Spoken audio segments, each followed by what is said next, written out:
Maharashtra today 24 news सत्य परिस्थितीचा सविस्तर आढावा। जाफराबाद ग्रामपंचायतीत भ्रष्टाचाराचा कळस, चौकशी प्रलंबित असतानाच लाखो रुपयांची देयके अदा। सिरोंचा तालुक्यातील जाफराबाद ग्रामपंचायतीमध्ये आर्थिक अनियमिततेचा आणि भ्रष्टाचाराचा गंभीर प्रकार समोर आला आहे।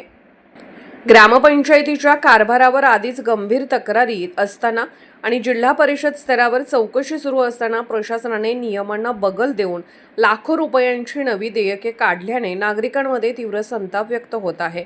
नेमके प्रकरण काय? मिळालेल्या माहितीनुसार जाफराबाद ग्रामपंचायतीमध्ये पथदिव्यांच्या कामात मोठा आर्थिक घोटाळा झाल्याची तक्रार मुख्य कार्यकारी अधिकारी जिल्हा परिषद गडचिरोली यांच्याकडे करण्यात आली होती। या प्रकरणाची चौकशी सुरू असतानाच काम पूर्ण होण्याच्या 10 दिवस आधीच 1,90,000 रुपयांचे बिल काढण्यात आले।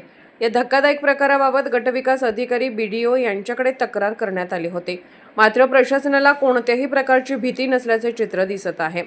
तक्रार प्रलंबित असतानाच पुन्हा 90,000 रुपये LED बल्ब खरेदी आणि 48,942 रुपये ZP शाळा व अंगणवाडी रॅम्प काम अशी एकूण लाखो रुपयांची देयके XV फायनान्स कमिशन अंतर्गत घाईघाईने काढण्यात आली आहेत।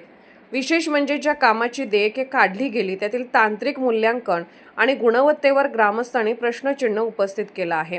ग्रामसभेला ग्रामसेवकांचा नकार। ग्रामपंचायतीमध्ये सुरू असलेल्या या भ्रष्टाचारामुळे नागरिकांमध्ये असंतोष असून या विषयावर चर्चा करण्यासाठी वॉर्ड क्रमांक 1च्या सदस्या सुजाता श्रीनिवास संडमेक आणि स्थानिक नागरिकांनी 10 मार्च 2026 रोजी ग्रामसभा आयोजित करण्याची मागणी केली होती, मात्र ग्रामसेवक यांनी ग्रामसभा घेण्यास नकार दिल्याने भ्रष्टाचाराला पाठीशी घातले जात असल्याची शंका नागरिक व्यक्त करत आहेत। प्रमुख आक्षेप शासकीय निधीचा अपहार, सिमेंट रस्त्याच्या कामात प्रत्यक्ष मूल्यांकनापेक्षा 18,800 रुपये जास्त दाखवून अपहार केल्याचा ठपका चौकशी अहवालात दाखवला आहे। नियमबाह्य देयके, केंद्रचालकास शासनाच्या परवानगीशिवाय 2,06,004 रुपयांचे मानधन अदा करण्यात आले। अंदाजपत्रकाचा अभाव, हातपंप बांधकामासाठी 1,13,383 रुपये खर्च केले, परंतु त्याचे कोणतेही तांत्रिक रेकॉर्ड उपलब्ध नाही। महसुलाचे नुकसान, रॉयल्टी आणि TDS स्वरूपातील 41,159 रुपये कपात न केल्याने शासनाचे नुकसान झाले आहे। कठोर कारवाईची मागणी।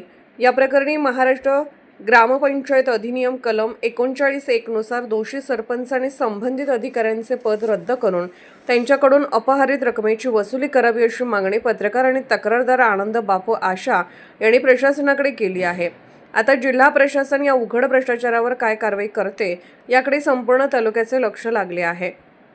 प्रतिक्रिया: जेव्हा भ्रष्टाचाराची चौकशी सुरू असते तेव्हा नवीन बिल काढणे हा नियमाचा भंग आहे। जनतेचा पैसा अशा प्रकारे लुटला जात असेल तर आम्ही शांत बसणार नाही। दोषींवर तात्काळ कारवाई व्हायला हवी। तक्रारदार व ग्रामस्थ। महाराष्ट्र टुडे मराठीसाठी ब्युरो रिपोर्ट आनंद आशा, सिरोंचा, गडचिरोली। आजच महाराष्ट्र टुडे 24 न्यूजला सबस्क्राईब करा आणि सत्य परिस्थितीचा सविस्तर आढावा पहा।